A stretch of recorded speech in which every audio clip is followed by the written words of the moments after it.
نحمدہ و نصلی علی رسولہ الکریم اما بعد فاعوذ باللہ من الشیطان الرجیم بسم اللہ الرحمن الرحیم رب اشرح لی صدری ویسر لی امری واحلل عقدۃ من لسانی یفقہوا قولی رب یسر ولا تعسر وتمم بالخیر اللہم انی اسألک علما نافعا ورزقا طیبا وعملا متقبلا اللہم صلی علی محمد وعلی آلہ محمد۔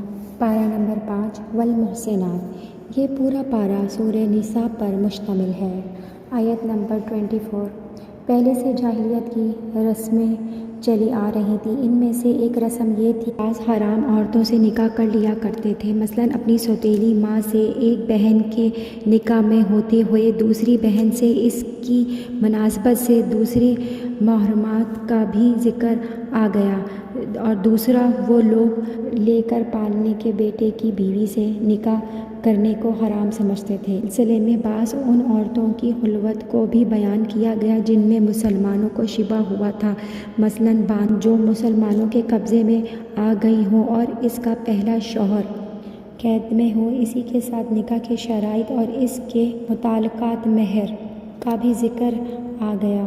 آیت نمبر 25۔ پہلے سے نکاح کے احکام چلے آ رہے ہیں، اسی لیے اس کے ذیل میں اب شرعی لونڈیوں کے ساتھ نکاح کرنے کا ذکر شروع ہوا، اور پھر انہی کے متعلق حد کا حکم بھی بیان کر دیا گیا کہ باندی اور غلام کی حد آزاد عورت و مرد سے مختلف ہو۔ نمبر 26 اور 27۔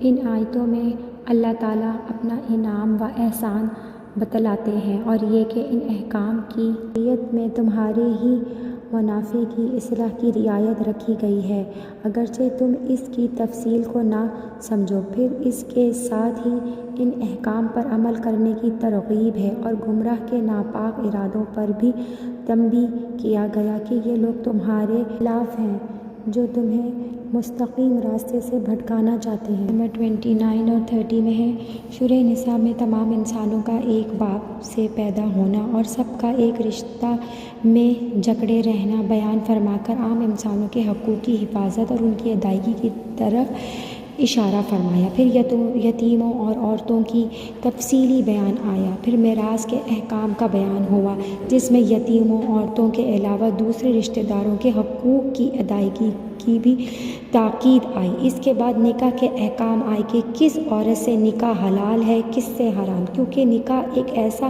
معاملہ ہے اور معاہدہ ہے جس سے عورت کی جان اور مال میں تصرف کرنے کا کسی کو حق ملتا ہے۔ اور جو یہ آیتیں اس میں عام انسانوں کے جان و مال کی حفاظت اور ان میں جائز اور ناجائز کرنے کی ممانعت کا بیان ہے، اور وہ انسان مرد ہو یا عورت، اور عزیز رشتہ دار ہو یا غیر، یہاں تک کہ مسلم ہو یا غیر مسلم، جن کے ترک جنگ کا کوئی معاہدہ ہو چکا ہو۔ آیت نمبر 31۔ اس آیت سے پہلے آیت میں چند بڑے بڑے گناہوں کا ذکر اور ان میں مبتلا ہونے والے پر شدید عذاب کا بیان ہے۔ قرآن کریم کا مخصوص انداز بیان یہ ہے کہ جب کسی جرم پر سزا سے ڈرایا جاتا ہے جسے تہذیب کہتے ہیں، تو اس کے ساتھ ترغیب کا پہلو بھی ذکر کیا جاتا ہے کہ جو شخص اس جرم سے باز آئے گا اس کے لیے انعام اور درجات ہیں۔ اس آیت میں بھی ایک خاص انعام اللہ تعالیٰ نے رکھا ہے، اور یہاں پہ ترغیب دی گئی ہے، اور یہ کہ اگر تم بڑے بڑے گناہوں سے بچ گئے تو تمہارے چھوٹے گناہوں کو ہم خود معاف کر دیں گے، اور اس طرح تم ہر طرح کے بڑے چھوٹے صغیرہ کبیرہ گناہوں سے پاک و صاف ہو کر عزت اور رحمت کے اس مقام میں داخل ہو سکو گے کہ جن کا نام جنت ہے۔ آیت نمبر 33۔ پہلے کی آیتوں میں میراث کے احکام گزرے ہیں، ان میں بھی یہ بتلایا جا چکا ہے کہ میت کے وارث میں اگر مرد اور عورت ہو اور میت کی صرف رشتے کی نسبت ایک ہی طرح کی ہو تو مرد کو عورت کی نسبت 2 گنا حصہ ملے گا۔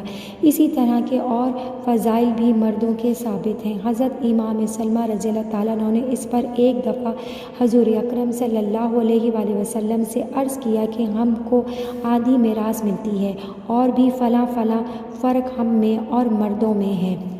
مقصد اعتراض کرنا نہیں تھا، بلکہ ان کی تمنا تھی کہ اگر ہم لوگ بھی مرد ہوتے تو مردوں کے فضائل ہمیں بھی حاصل ہو جاتے۔ بعض عورتوں نے یہ تمنا کی کہ کاش ہم مرد ہوتے تو مردوں کی طرح جہاد میں حصہ لیتے اور جہاد کی فضیلت ہمیں حاصل ہو جاتی۔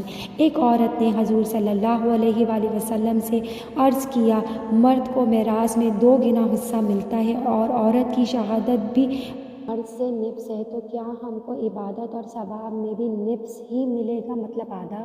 اس پر یہ آیت نازل ہوئی جس میں دونوں قولوں کا جواب دیا گیا۔ حضرت سلمہ رضی اللہ تعالیٰ عنہ کے قول کا جواب دیا گیا اور اس عورت کے قول کا جواب دیا گیا۔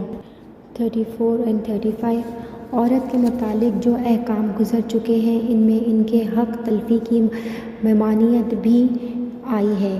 اب آگے مردوں کے حقوق کا ذکر ہے اور ان کے مطالبہ اور ان کو فوت کرنے کی صورت میں کی اجازت بھی دی گئی ہے۔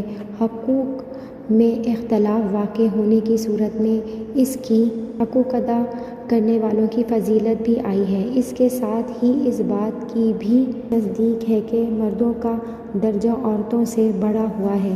اس سے یہ جواب بھی نکل آیا کہ جب مرد عورت کے مقابلے میں افضل ہے تو اشکال نہیں ہونا چاہیے کہ میراث میں ان کا حصہ عورتوں کی نسبت زیادہ کیوں ہے، کیونکہ مرد حاکم ہیں عورتوں پر 2 جگہ سے۔ ایک تو اس سبب سے کہ اللہ تعالیٰ نے بعض کو یعنی مردوں کو بعض پر یعنی عورتوں پر قدرتی فضیلت دی ہے، اور دوسری اس سبب سے کہ مردوں نے عورتوں پر اپنے مال، مہر اور نان نفقہ خرچ کیے ہیں اور خرچ کرنے والے کا ہاتھ اونچا اور بہتر ہوتا ہے۔ آیت نمبر 36 سے لے کے 38 سورہ نساء کی تفسیر میں آپ دیکھتے آئے ہیں کہ اس صورت میں حقوق العباد کا زیادہ اہتمام کیا گیا ہے۔ شروع صورت یہاں تک عام انسانی حقوق کی اہمیت کا اجمال تذکرہ فرمانے کے بعد یتیموں اور عورتوں کے حقوق کا اہتمام اور ان میں کوتاہی پر سزا اور وعید، اور اس دنیا میں جو ان کی 2 صنف اور ضعیف یعنی بچوں اور عورتوں کے ساتھ ظالم یا رکھا گیا ظلمانہ رسمیں اختیار کی گئیں ان کی اصلاح کا، اور پھر وارث کے حقوق کا بیان آیا۔ اس کے بعد والدین اور دوسرے رشتہ داروں اور پڑوسیوں اور عام انسانوں کے حقوق کا بھی کچھ تفصیلی بیان اس میں آیا ہے کہ ان حقوق کو اعلیٰ سبیل وہی شخص ادا کر سکتا ہے جو اللہ تعالیٰ اور رسول صلی اللہ علیہ وآلہ وسلم اور قیامت کے ساتھ عقیدہ درست رکھتا ہو، نیز بخل گناہ سے بھی بچا ہو، اس لیے کہ یہ ان آیتوں میں توحید اور ترغیب و تہذیب کے ساتھ مضامین ارشاد فرمائے اور شرک، انکار قیامت، رسول کا انکار، خلق اور اخلاق کی بھی ذکر فرمایا۔ 39 سے 42 ان آیتوں میں خدا اور آخرت پر ایمان اور انفاق فی سبیل اللہ کی ترغیب دی گئی ہے، اور آخر میں کافروں کے حشر کا بیان کرا ہے، ان لوگوں کا انجام سے ڈرایا گیا ہے جو ایمان نہیں لاتے اور نہ نیک اعمال کرتے ہیں۔ آیت نمبر 43 اس کا شان نزول یہ ہے، ترمذی شریف میں آیا ہے کہ حضرت علی رضی اللہ تعالیٰ عنہ کا یہ واقعہ مذکور ہے کہ شراب کی حرمت سے پہلے ایک دفعہ حضرت عبد الرحمن بن عوف رضی اللہ تعالیٰ عنہ نے بعض صحابہ اکرام کی دعوت رکھی تھی جس میں نوشی کا بھی انتظام تھا۔ جب یہ سب حضرات کھا پی چکے تو مغرب کی نماز کا وقت ہو گیا اور حضرت علی رضی اللہ تعالیٰ عنہ کو امام بنا دیا گیا۔ ان سے نماز میں قل یا ایھا الکافرون کی تلاوت میں موجہ نشے کے سخت غلطی ہو گئی۔ اس پر یہ آیت نازل ہوئی جس میں تنبیہ کر دی گئی کہ نشے کی حالت میں نماز نہ پڑھی جائے۔ آیت نمبر 44 سے لے کے 46 ان آیت میں مخالفین کے ساتھ معاملات کا ذکر فرمایا گیا ہے کہ جس میں یہود کی شرارت کا علاج اور مسلمانوں کو الفاظ و عنوان میں بھی ادب کی رعایت کی تلقین کی گئی ہے۔ آیت نمبر 45 ایک بہت ہی زبردست دعا ہے دشمنوں سے بچنے کے لیے، واللہ عالم سے نصیرہ تک۔ 47 دیں گے ان کو پیٹھ کی طرف الٹنے میں دونوں احتمال ہے کہ چہرے کے نقش و نگار کو مٹا کر پورے چہرے کو پیٹھ کی جانب الٹ دیں، اور یہ بھی ہو سکتا ہے کہ چہرے کو گدی کی طرح یعنی چہرے کو گدی کی طرف نہ پھیریں بلکہ گدی کے مانند صاف کر دیں۔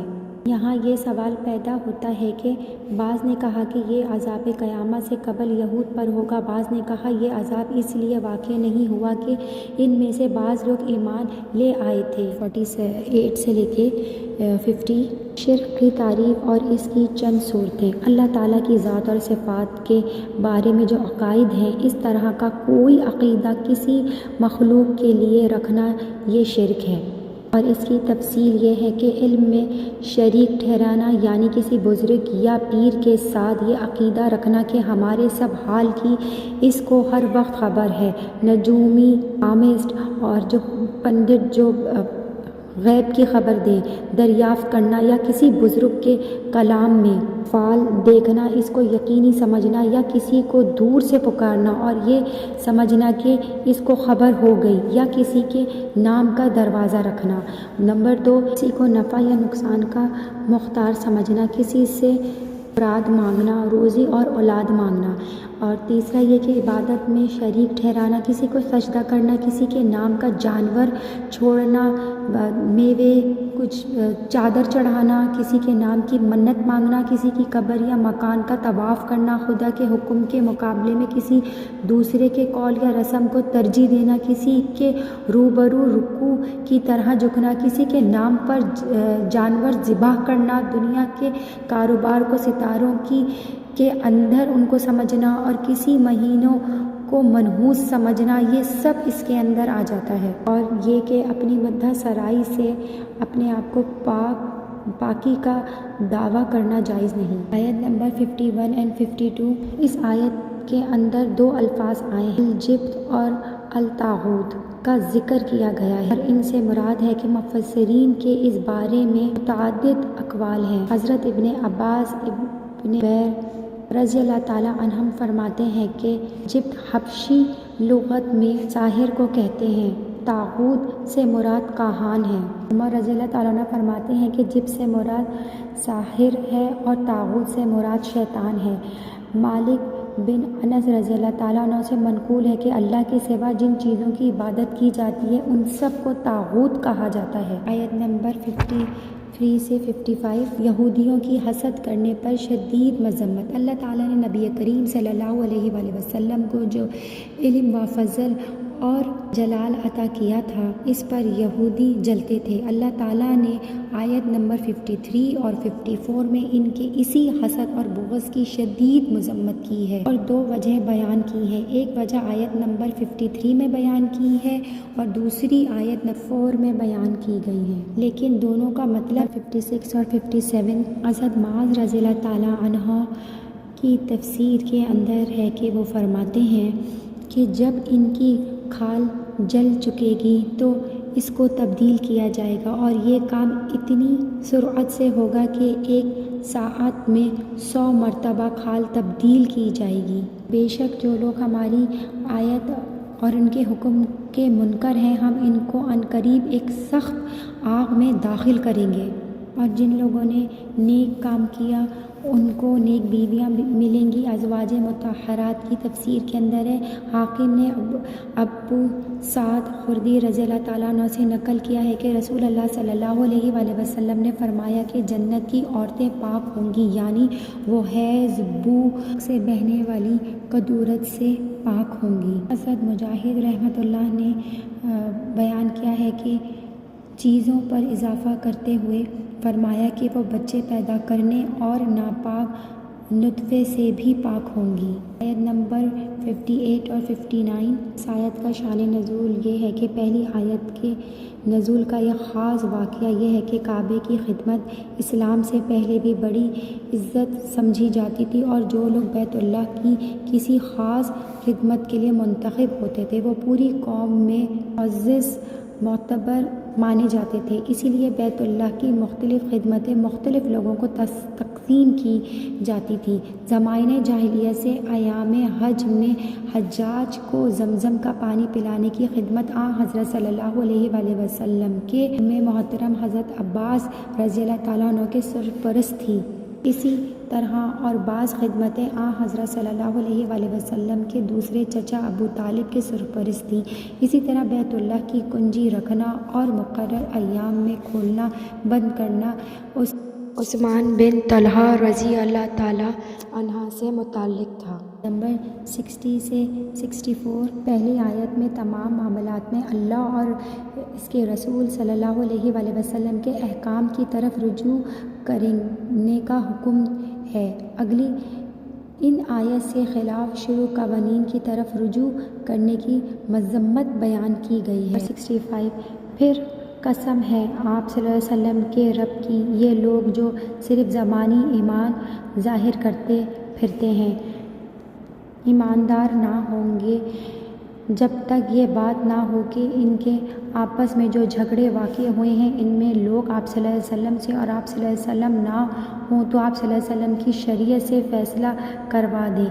پھر جب آپ صلی اللہ علیہ وسلم تصفیہ کر دیں تو اس پر آپ صلی اللہ علیہ وسلم کے تصفیہ سے اپنے دلوں میں انکار کی تنگی نہ پیدا کریں اور اس فیصلے کو پورا ظاہر سے باطن سے تسلیم کریں۔ رسول اللہ صلی اللہ علیہ وآلہ وسلم کے فیصلے کو فیصلہ تسلیم نہ کرنا کفر ہے۔ آیت نمبر 68 جس واقعے کی بنا پر یہ آیت اور اس سے پہلی آیت نازل ہوئی ہے وہ بشر منافق کا معاملہ ہی تھا۔ نے جھگڑے کے فیصلے کے لیے پہلے کعب بن اشرف یہودی کو تجویز کیا، پھر مجبوراً ہو کر حضرت صلی اللہ علیہ وسلم کے پاس گئے اور آپ صلی اللہ علیہ وآلہ وسلم کا فیصلہ ان کو پسند نہیں آیا، اس پہ راضی نہیں ہوئے تو پھر اس کے بعد حضرت عمر رضی اللہ تعالیٰ عنہ کے پاس چلے گئے۔ آیت نمبر 69 اور 70 ان آیت میں اللہ اور اس کے رسول صلی اللہ علیہ وآلہ وسلم کی اطاعت پر خاص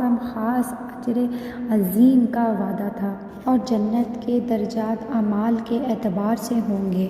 یہ آیت ایک خاص واقعے کی بنا پر نازل ہوئی ہے۔ آیت نمبر 71 اور 74 اس سے پہلے والی آیتوں میں اللہ اور اس کے رسول صلی اللہ علیہ وآلہ وسلم کی اطاعت کا ذکر تھا۔ آگے ان آیت سے فرما برداری کو دین اور کلام اللہ کے لیے جہاد کا حکم دیا گیا ہے۔ آیت نمبر 75 اور فریاد رسی اسلام کا ایک اہم فرضیہ ہے۔ مکہ میں ایسے کمزور مسلمان رہ گئے تھے جو جسمانی ضعیف اور کم سامانی کی وجہ سے ہجرت نہیں کر سکے تھے اور بعد میں کافروں نے بھی ان کو جانے سے روک دیا تھا اور طرح کی اذیتیں دینا شروع کر دی تھی تاکہ یہ لوگ اسلام سے پھر جائیں۔ ان کے بہت ظلم سہتے رہے لیکن اسلام پر وہ لوگ مضبوطی سے جمے رہے۔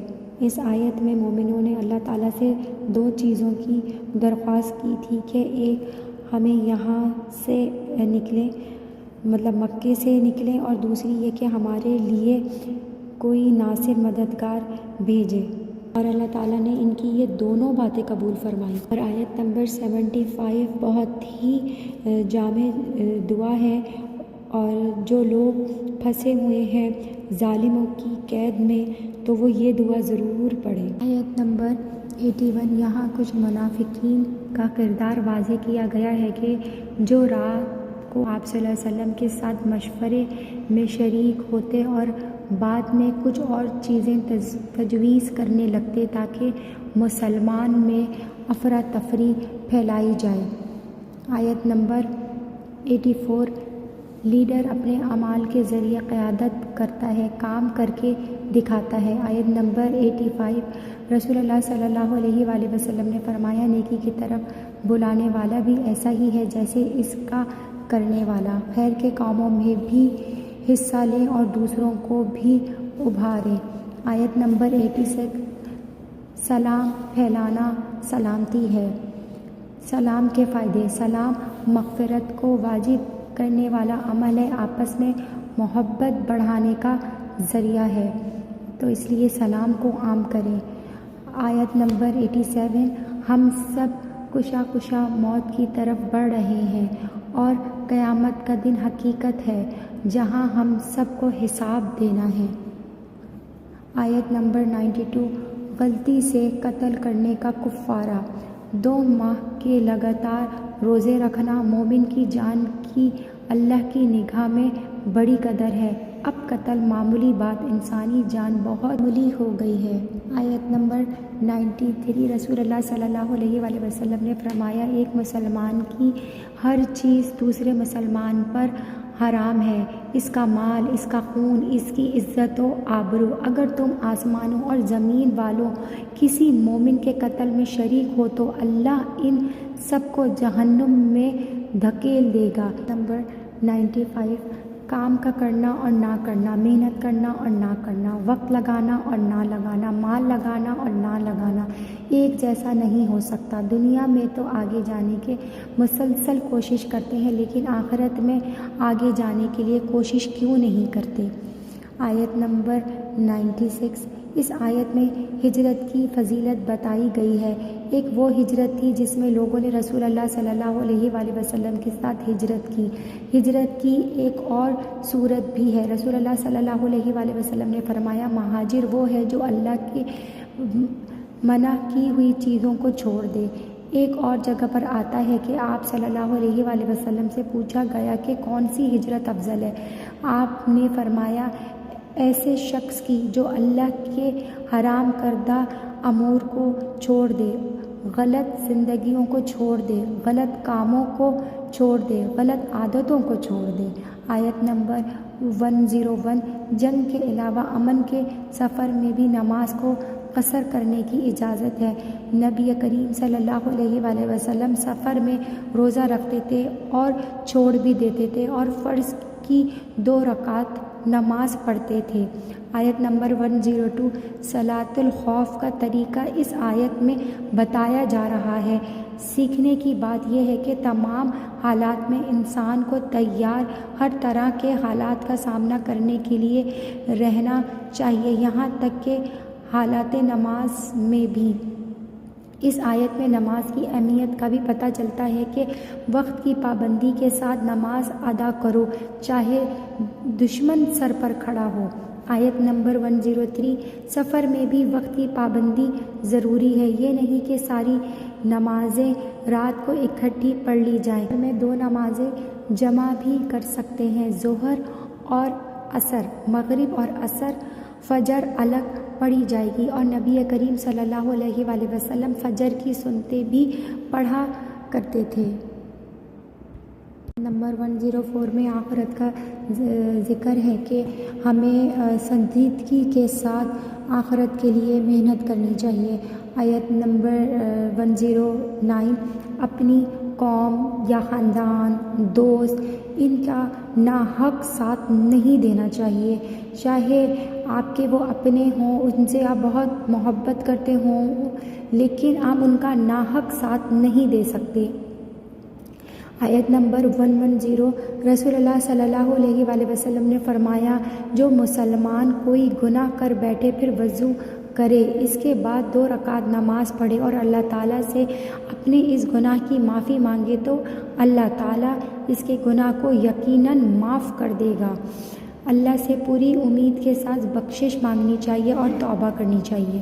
آیت نمبر 114، مجلس میں سرگوشیاں کرنا ناپسندیدہ چیز ہے اور ادب مجلس کے خلاف ہے، اور عموماً ہمارے یہاں یہی دیکھا جاتا ہے کہ ہم لوگ کسی دعوت کے اندر جاتے ہیں تو وہاں پہ بیٹھ کے ہم وہیں کی ہی برائیاں کرنے لگتے ہیں اور کانوں کے اندر خسر پھسر کرتے ہیں۔ یہاں پہ بہت ہی ہمیں سیکھنے کی بات ہے کہ ہم اس آیت سے بہت بڑی ہدایت لے سکتے ہیں۔ نمبر 115، امام شافعی نے 300 بار قرآن مجید کو پڑھا۔ ایک حکم کو جاننے کے لیے مسلمانوں کا جس چیز پر اجماع ہو اس کا کیا حکم ہے؟ آخر میں اس آیت میں اپنے مسئلے کا جواب ان کو مل گیا۔ یہ علماء کا غور و فکر ہوتا تھا کہ محض ثواب کے لیے قرآن نہیں پڑھتے بلکہ مسائل کے حل اور اس کے لیے قرآن پر غور فرماتے تھے، جو مسئلے آتے تھے ان کے لیے، تاکہ ان کو اچھے طریقے سے سمجھیں اور پھر وہ مسئلہ جو ہے بہت طریقے سے اس کو بیان کریں۔ کے ساتھ استقامت ہونی چاہیے۔ آیت نمبر 116، شرک ناقابل معافی گناہ ہے۔ آیت نمبر 117، امام ابن قیم رحمۃ اللہ کہتے ہیں کہ شیطان کی ایک حیران کن چال یہ ہے کہ وہ انسانوں کے نفس کو سونگھتا ہے، یہاں تک کہ وہ جان لیتا ہے کہ ان دو قوتوں میں سے کون سی قوت انسان کے نفس پر غالب آتی ہے۔ آیت نمبر 113۔ شیطان باطل طریقے کو خوبصورت بنا کر پیش کرتا ہے، باطل اور حق کو الٹ کر دیتا ہے، جیسے کہ دھوکہ دیتا ہے، چالیں چلتا ہے۔ آیت نمبر 120۔ شیطان کے وعدے سے ہوشیار رہیں اور وہ بعض اوقات ان کے ذریعے بڑا وقت ضائع کروا دیتا ہے۔ آیت نمبر 125۔ ابراہیم علیہ السلام پیروی کے لائق ہیں، انہوں نے خلوت کا مقام حاصل کیا جو محبت کا اعلیٰ ترین درجہ ہے، کیونکہ وہ اپنے رب کی بہت زیادہ اطاعت کرنے والے تھے۔ نمبر 128 سے لے کے 127 تک بہت ہی اہم حقوق بتائے گئے ہیں۔ ہمارے دین میں یتیموں کے حقوق کا بہت لحاظ رکھا گیا ہے، اس کے مال کی حفاظت کرنی چاہیے اور ادب و اخلاق سکھانے چاہیے۔ شوہر اور بیوی کے درمیان اختلاف ہو جائے تو صلح جلدی کروانی چاہیے، صلح کرنے اور کروانے میں پہل کرنی چاہیے۔ نبی کریم صلی اللہ علیہ وآلہ وسلم نے فرمایا، کیا میں تمہیں نماز، روزہ اور زکوٰۃ کے افضل درجے کا علم نہ بتاؤں؟ صحابہ نے عرض کیا کہ کیوں نہیں؟ آپ نے فرمایا، آپس صلح کروانا، جبکہ لوگوں میں فساد اور پھوٹ ڈالنے میں موڑنے والی چیز ہے، آپ میں صلح کروانا افضل ترین کا ہے۔ آیت نمبر 135۔ رسول اللہ صلی اللہ علیہ وآلہ وسلم نے فرمایا، قاضی 3 طرح کے ہوتے ہیں، ایک جنت میں، 2 آگ میں۔ جنت میں جانے والا وہ ہے جس نے حق پہچانا اور حق کے مطابق فیصلہ کیا، جس نے حق پہچانا پھر فیصلے میں ظلم کیا وہ آگ میں ہے، اور جس نے جاہل ہوتے ہوئے لوگوں کے فیصلے کیے وہ بھی آگ میں ہے۔ تو یہ نازک معاملہ ہے، جہاں بھی چھوٹا بڑا فیصلہ کرنا پڑے احتیاط ہمیں بہت لازم ہے۔ آیت نمبر 142۔ منافقت میں سستی بہت اہم کردار ادا کرتی ہے۔ آپ صلی اللہ علیہ وآلہ وسلم نے فرمایا، منافقوں پر فجر اور عشاء سے زیادہ کوئی نماز بھاری نہیں، لیکن مومن اس کی برعکس اپنے رب سے سرگوشیاں کرتا ہے۔ آیت نمبر 147۔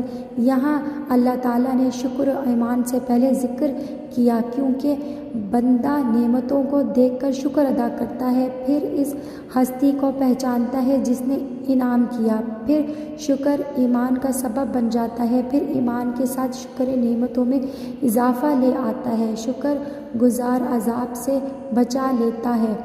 شکر کا فائدہ خود انسان کو ہی ہوتا ہے۔ اللہ تعالیٰ سے دعا ہے کہ ہمیں اللہ تعالیٰ شکر گزار بنائے اور رسول اللہ صلی اللہ علیہ وآلہ وسلم کے احکامات پر چلنے کی توفیق عطا فرمائے۔ آمین ثم آمین۔